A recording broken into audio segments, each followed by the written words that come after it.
Hello, it's Miss Jamey. I am going to read a book to you because we are having a sick day today and we are at home. So we're going to read How the Grinch Stole Christmas. It is by Dr. Seuss, and I have my little Grinch friend here today, and he's going to help us read along during his parts. Okay, so here we go. This is How the Grinch Stole Christmas by Dr. Seuss.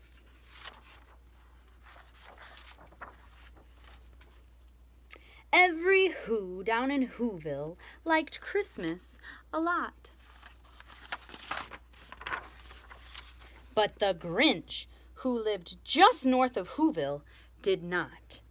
The Grinch hated Christmas, the whole Christmas season. Now please don't ask why. No one quite knows the reason. It could be his head wasn't screwed on just right.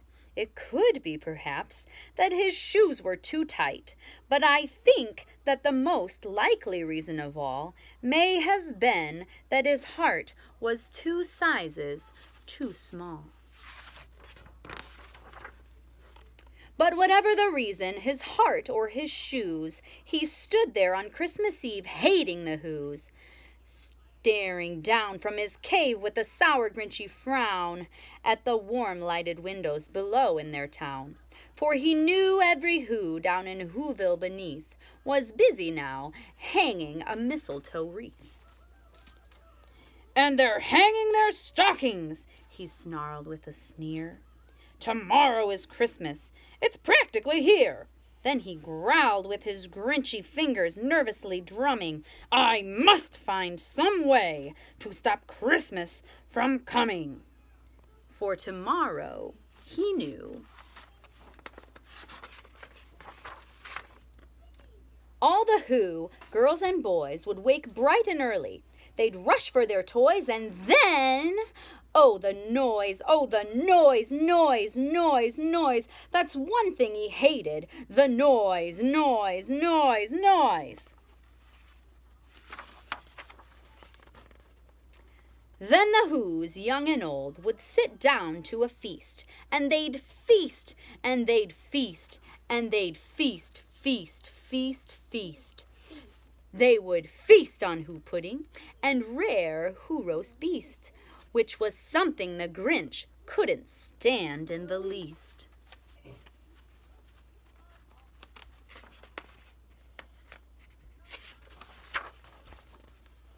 And then they'd do something he liked least of all.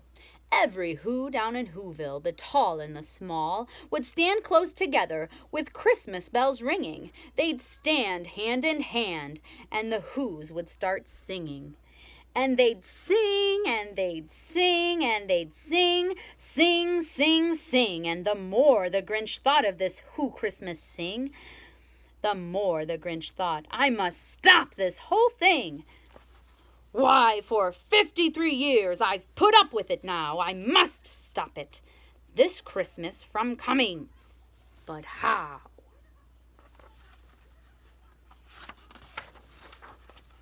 Then he got an idea, an awful idea.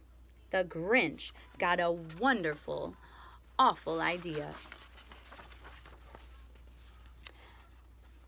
I know just what to do. The Grinch laughed in his throat, and he made a quick Santa Claus hat and a coat, and he chuckled and clucked.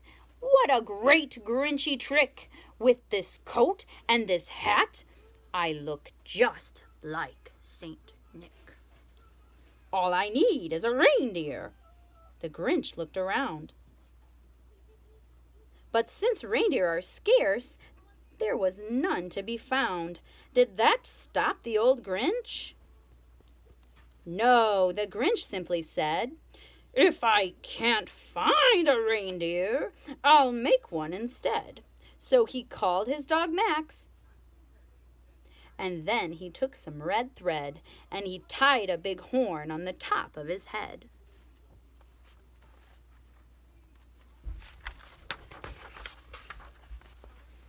Then he loaded some bags and some old empty sacks on a ramshackle sleigh, and he hitched up old Max.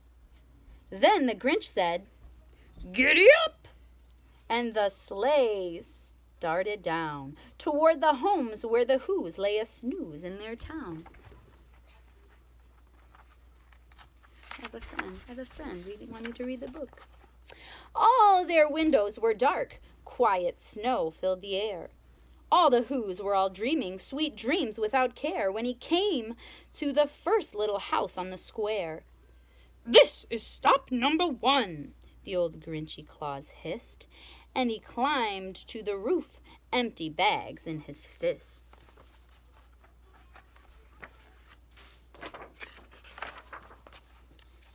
Then he slid down the chimney, a rather tight pinch, but if Santa could do it, then so could the Grinch.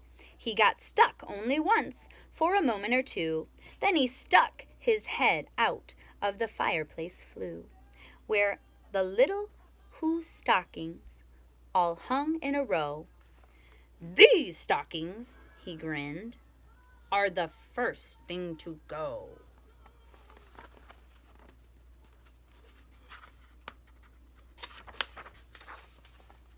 Then he slithered and slunk with a smile most unpleasant around the whole room, and he took every present. Pop guns and bicycles, roller skates, drums, checkerboards, tricycles, popcorn, and plums, and he stuffed them in bags. Then the Grinch very nimbly stuffed all the bags one by one up the chimney.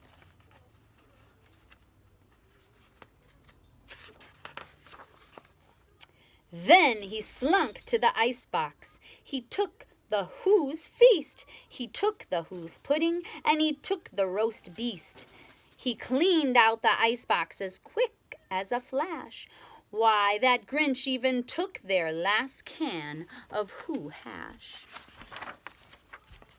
Then he stuffed all the food up the chimney with glee. "And now," grinned the Grinch, "I will stuff up the tree."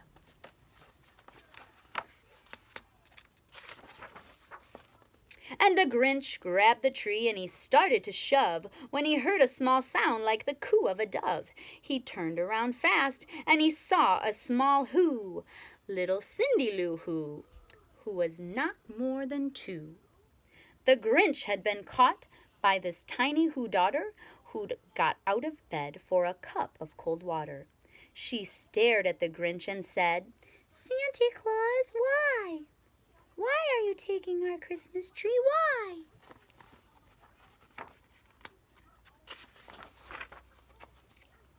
But you know that old Grinch was so smart and so slick, he thought up a lie and he thought it up quick.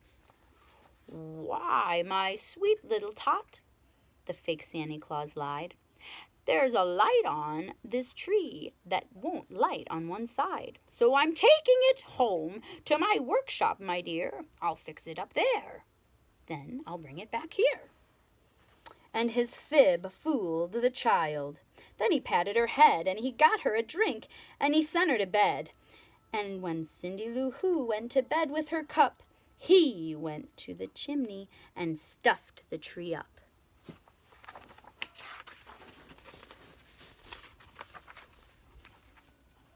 Then the last thing he took was the log for their fire. Then he went up the chimney himself, the old liar. On their walls he left nothing but hooks and some wire. And the one speck of food that he left in the house was a crumb that was even too small for a mouse. Then he did the same thing to the other Who's houses, leaving crumbs much too small for the other Who's mouses. It was 1/4 dawn, all the Who's still abed, all the Who's still a snooze, when he packed up his sled, packed it up with their presents, the ribbons, the wrapping, the tags, and the tinsel, the trimmings, and the trappings.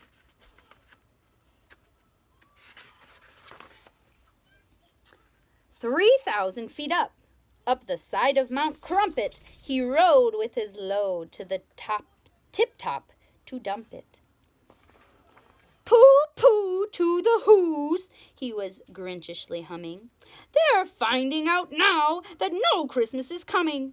They're just waking up, I know just what they'll do. Their mouths will hang open a minute or two. Then the who's down in Whoville will all cry, boo-hoo!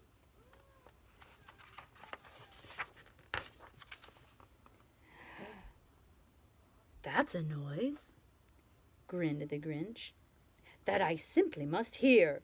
So he paused, and the Grinch put his hand to his ear, and he did hear a sound ringing over the snow. It started in low, then it started to grow.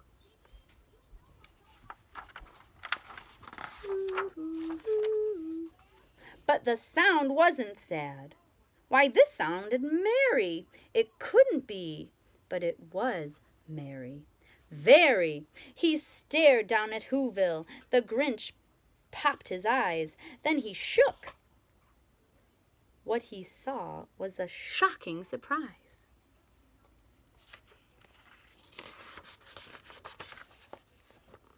Every who down in Whoville, the tall and the small, was singing without any presents at all. He hadn't stopped Christmas from coming. It came. Somehow or other, it came just the same. And the Grinch, with his Grinch feet, ice cold in the snow, stood puzzling and puzzling. How could it be so? It came without ribbons. It came without tags. It came without packages, boxes, or bags. And he puzzled 3 hours till his puzzler was sore. Then the Grinch thought of something he hadn't before. Maybe Christmas, he thought, doesn't come from a store. Maybe Christmas, perhaps, means a little bit more.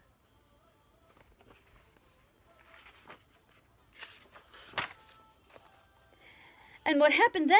Well, in Whoville they say that the Grinch's small heart grew 3 sizes that day.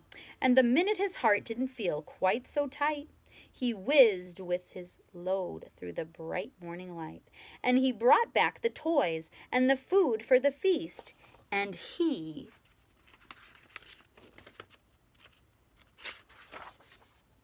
himself, the Grinch, carved the roast beast. The end. There's my friend right there. Yay.